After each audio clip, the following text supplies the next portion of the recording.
The letter came on a cold Tuesday morning. No return address, just her name handwritten in shaky, old ink. She hadn't heard that name in years. Not since the day her sister, Rachel, vanished without a trace. For 20 years, no clues, no answers, only silence. But now, out of nowhere, a letter. It simply said, "Look behind the willow tree. You'll find what the police never could." That was it. No explanation, no name, just a whisper from the past. That would change everything. 20 years earlier, in the quiet town of Elridge, Missouri, Rachel Myers was just 17, a high school senior with a loud laugh, wild curls, and dreams of moving to Chicago to study art. That summer, she vanished. One evening, she left the house to meet a friend, and never came back. Her shoes were found near the lake. Her phone? Dead. Her bike? Abandoned halfway down Miller Road. Police combed the woods for weeks. Dogs, drones, volunteers. Nothing. Rumors flew. Some said she ran away.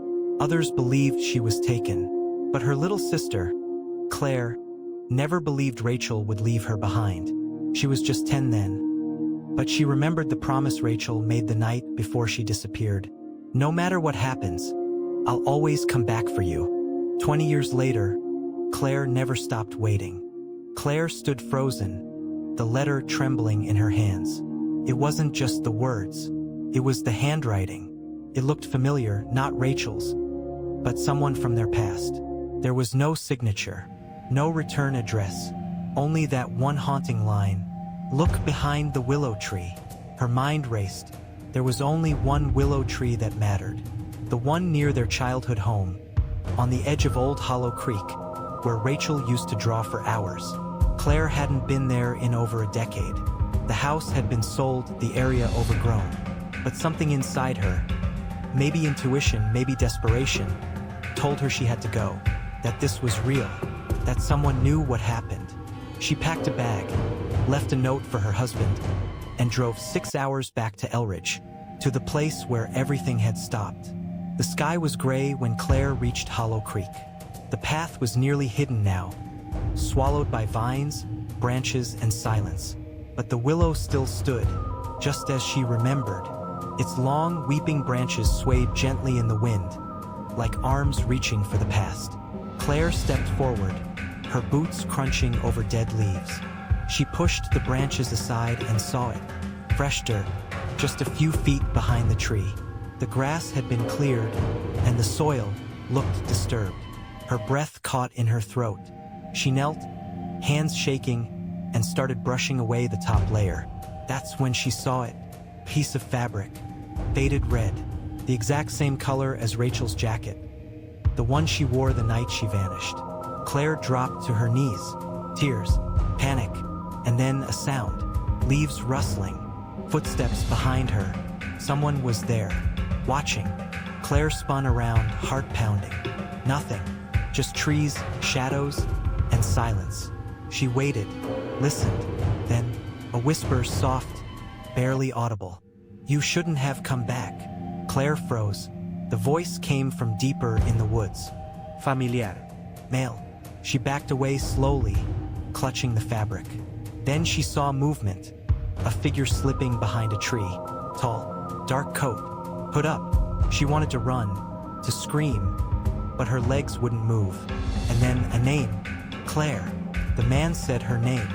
He knew her. She gathered every ounce of courage and shouted, "Who are you? What do you know about Rachel?"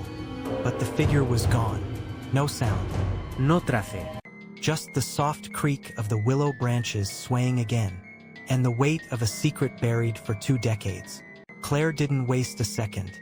She snapped a photo of the disturbed ground, grabbed the piece of fabric, and raced back to her car. Her hands were trembling as she dialed 911. 20 minutes later, 2 deputies arrived from the Elridge County Sheriff's Department, the same department that had closed Rachel's case 2 decades ago. Claire showed them the spot, the fabric, told them everything, including the letter and the mysterious man. At first, they were skeptical. "We've searched this area before," one of them said. But when they started digging, less than 2 feet down, they hit something solid. a rusted, dented metal box. Inside, a broken bracelet that once belonged to Rachel, a sketchbook filled with her drawings, and a torn photo of Rachel with someone Claire didn't recognize. The man's face was scratched out, violently. It wasn't just evidence. It was a message. Someone had planted it there and wanted it found now. The photo, the bracelet, the sketchbook, all clues pointing to something Claire wasn't ready for. The man in the torn picture, though his face was scratched out, had one thing left visible, a distinct tattoo on his wrist. Claire recognized it immediately. It was the same tattoo worn by Rick Callahan, Rachel's art teacher. A man in his late 30s back then, charming, trusted, always around their house helping with school projects. Claire remembered how Rachel had grown distant during those last few weeks before she disappeared. Now she understood why. Police pulled Callahan's old file. He had left town a year after Rachel vanished. No forwarding address, but he wasn't gone. An anonymous tip 2 months earlier had placed him living under a new identity, just 2 towns away. That letter Claire received, maybe someone close to him finally cracked. Or maybe he sent it. A sick game, a warning, or a confession. The pieces were finally falling into place. And for the first time in 20 years, Claire was getting close to the truth. If the story gave you chills, if you believe Rachel deserves justice, don't let her voice be forgotten. Subscribe to our channel for more true mysteries. Thumbs up like this video if it kept you hooked till the end. Speech balloon comment below with your theory. What really happened that night? And share this with someone who loves uncovering the truth. Because sometimes the darkest secrets hide in plain sight. Until next time, stay curious, stay safe. Man Detective.